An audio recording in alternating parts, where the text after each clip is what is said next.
Social media listening, what do I mean by that? It's not all about putting it out there. It's sometimes about really right. What are people saying? Yeah, absolutely. So what are people saying? Where are they saying it? Where are they hanging out? What content is popular? What content isn't working? What are my competitors doing? What other pages do people that like my page like? And so on. So we've got loads of different ways of actually listening to make sure that the content and the approach that we take when it comes to social media is an effective one.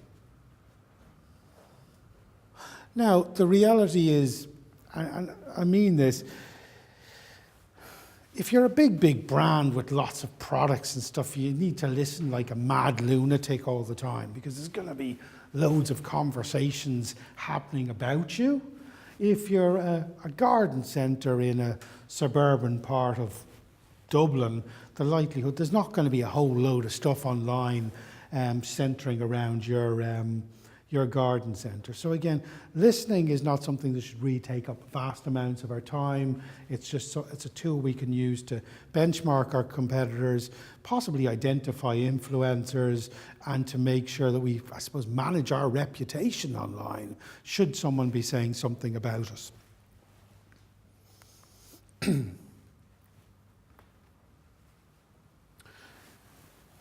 So I found with some companies they say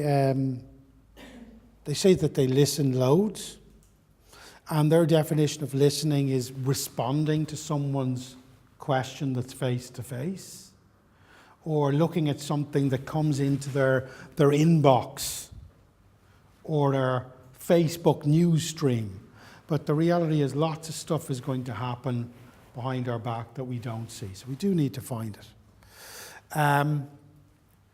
What are the reasons? And it's good to nearly write these down so you can think about why are you doing what you're doing. Find out what your customers really want. So again, it could be you're giving a competition prize away. It could be the mums again. What are they really interested in? Social media can be a great place to listen and find that out. What do customers think of you? Again, there won't be loads of conversations happening about us, but there will be some. So again, if we can actually search and listen to those conversations. Twitter is a great platform to listen. Sadly, not everyone's using it, but most of Twitter updates are public, so you can listen into them. While sadly, on the likes of Facebook, most people's updates are set to friends only, so unless you're a friend, you mightn't necessarily pick up on that conversation.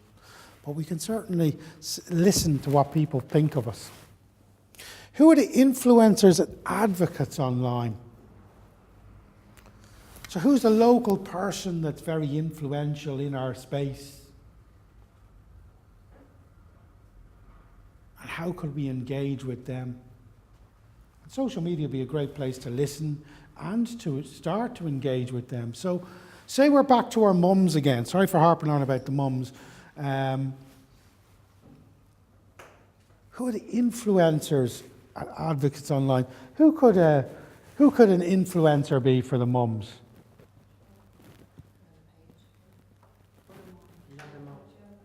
Other mums?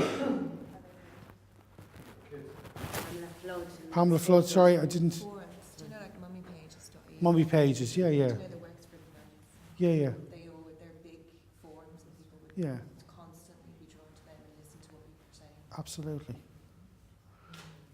So the weird thing is, there is a mistake sometimes that we make, and it's because we don't think from an advocate perspective or a persona perspective. We're thinking of an industry perspective, that when we're even looking for influencers and advocates, we're looking at gardening people.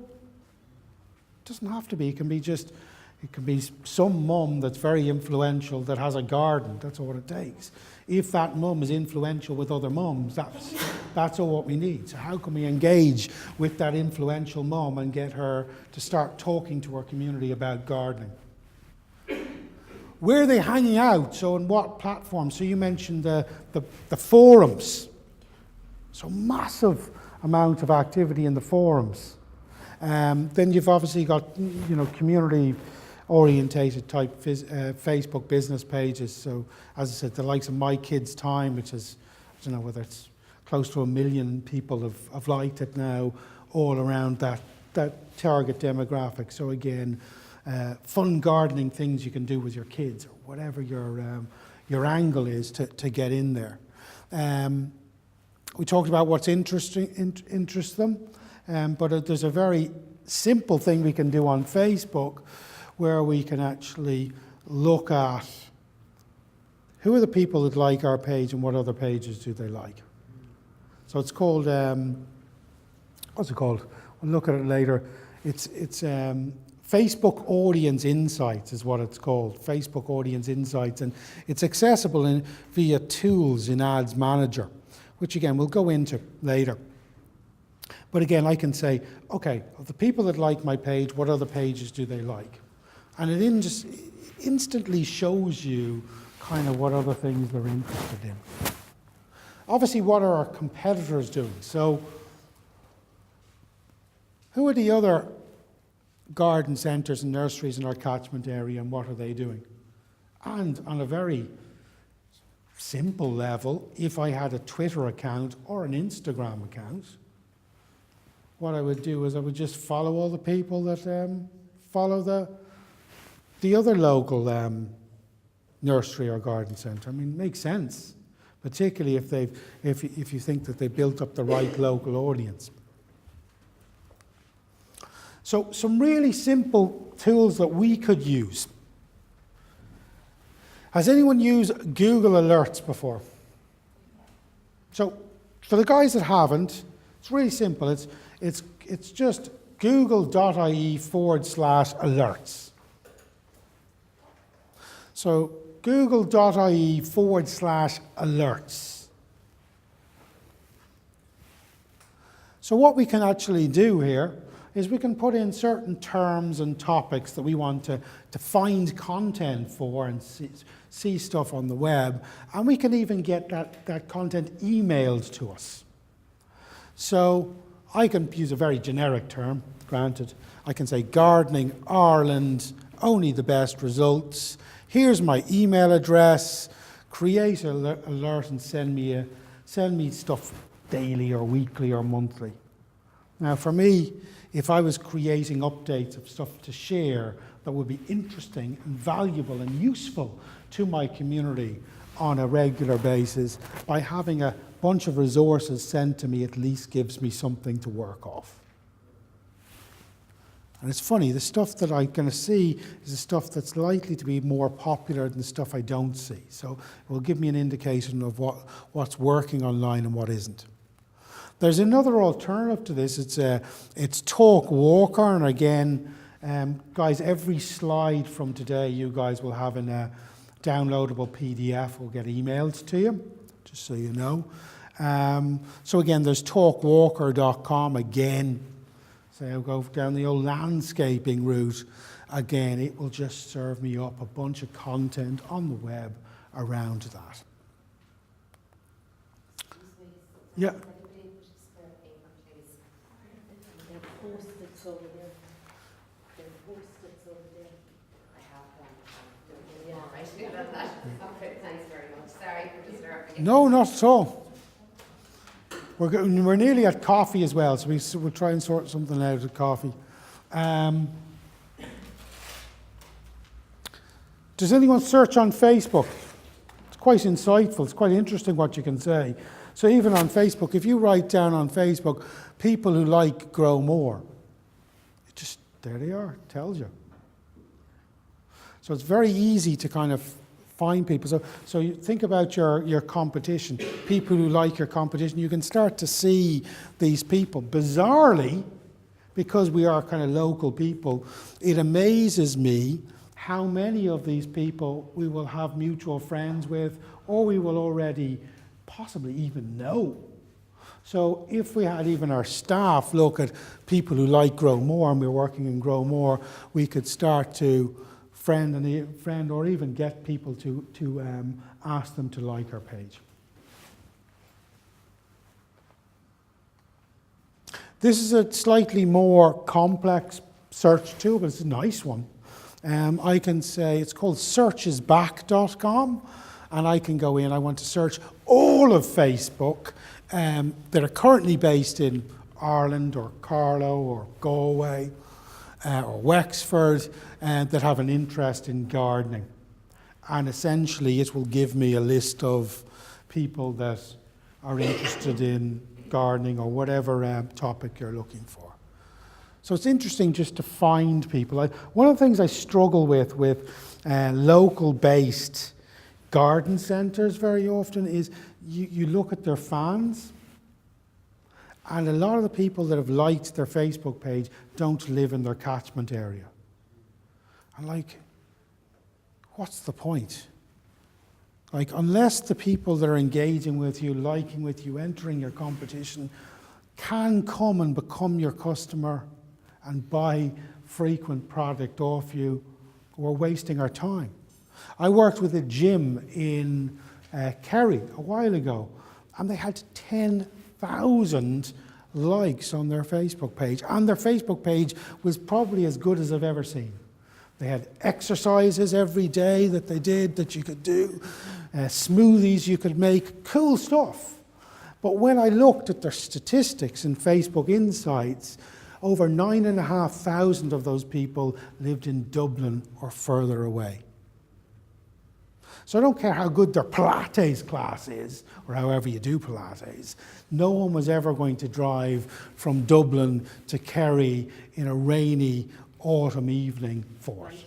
So again, this is really important that when we're searching and when we're thinking about building our community, we're only building the right audience. Very easy to rack up numbers of people that can't, won't, and never will become our customer. Twitter again, great place to search for just basic content.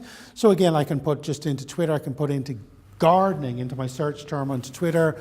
It will show me all the content regarding gardening. I can search live content, I can search accounts referencing gardening, I can look for photographs, I can look at videos and so on. So really easy to find content and just to listen out what people are physically doing. There is this option on Twitter which actually, if you clicked on the More Options button there, you can access it. It's an advanced Twitter search. So an advanced Twitter search will search all of Twitter for content. So I can say things like, I want to search all of these words. Gardening or gardening centre or garden centre or whatever term I want to put in there. I can search by a physical location. I can search for even positive, negative sentiments or people asking questions. And that can be a great place just to kind of find what's going on Twitter. So again, it could be something, someone saying, honestly, not there. What am I doing? So I look at gardening negative in Rathfarnham, if I'm in Rathfarnham, and see someone said something awful that's went to the garden centre and it's my garden's a mess or whatever, didn't get good advice. It literally allows you to engage with that person in seconds. So it's a great opportunity to physically listen what's going on. Thinking lots of different things that you would search for. So what would we like to listen for? Like say we're on this, trying this search out now, what would we be searching for?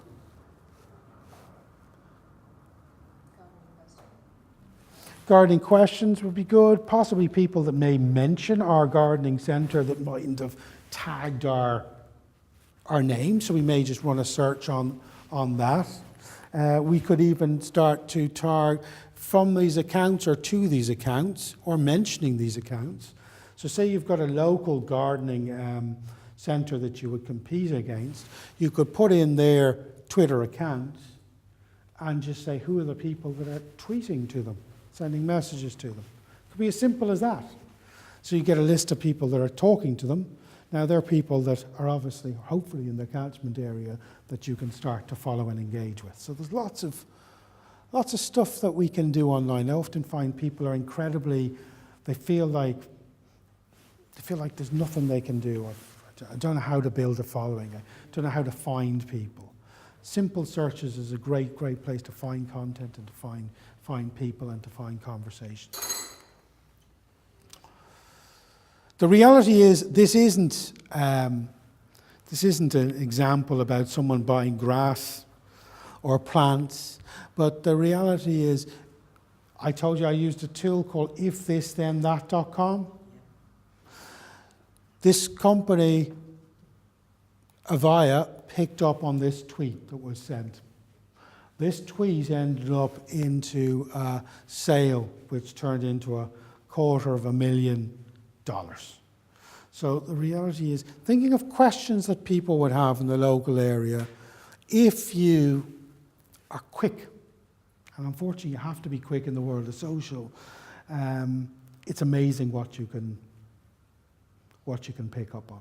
And for years, I know the companies used to use boards.ie a lot, just to see whether any people were asking questions regarding gardening or accounting software, or whatever it might have been, and would then kind of jump online and recommend their company to people to go to, and so on. It's pretty much the same thing. People are going to the internet to ask questions and to engage. So trying to listen for those conversations. This is another kind of cool tool. If you wanted to pick up people that you could follow on Twitter, just for possibly for information, possibly they're influencers, possibly they're customers. There's a tool here called followerwonk.com. Strange name, I know.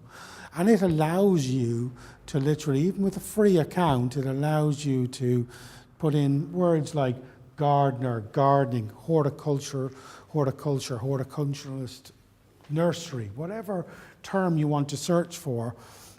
You can search by location, so in Ireland only, and it will give you a list of all the Twitter accounts of people that have the word horticulturist or gardener or so on in their profile. What you can then do is you can just press follow, and start to build up a meaningful following of people that you would want to engage with.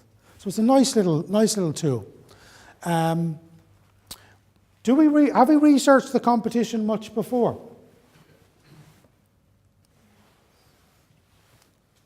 I suppose we probably never really had much time for. So it's important to know who your competitors are, and it's important just to look at what they're doing, look at what they're doing well, look at what they're not doing so well, and do stuff better than them. So if I was to think of a competitor, so kind of questions that I would ask myself is, what social media platforms are they on? Oh, they're on Facebook. Oh, they're on Twitter. Oh, they have a YouTube channel. Oh, and they're on Snapchat and Instagram, Pinterest as well. Just seeing what they're physically on. Now, the reality is, just because they're there doesn't mean they're doing a good job. And I would probably be an advocate, I'm not going to tell people what to do, but I'd probably be an advocate of picking 2 to 3 social media channels maximum and doing things really well there than trying to be everywhere and doing stuff badly and in a scattergun approach. So what social media platforms are they on? What's their online community like? So who's liked their page, followed their Twitter account, followed their Instagram account, and so on? And technically, when I'm researching their competition, if it's Twitter, I'm just going to follow all the people that are following them. How often are they posting? And there's one, and we'll kind of come up with a solution on this today. The biggest mistake that companies make when it comes to social media is a lack of consistency. It's the biggest mistake by a country mile. So what we do is we update 3 things last Tuesday, nothing since. And we caught ourselves into this crazy mindset of saying to ourselves, when do we post something? When we have something to say. You'll never have anything to say unless you plan it. The newspapers don't get published on the basis of, didn't publish anything because there's not much going on in the news. The reality is, Stuff happens every single day. Anyone that watches Coronation Street, I don't see too many hands flying up. But imagine if the guys that ran Coronation Street put Coronation Street on whenever they felt like it.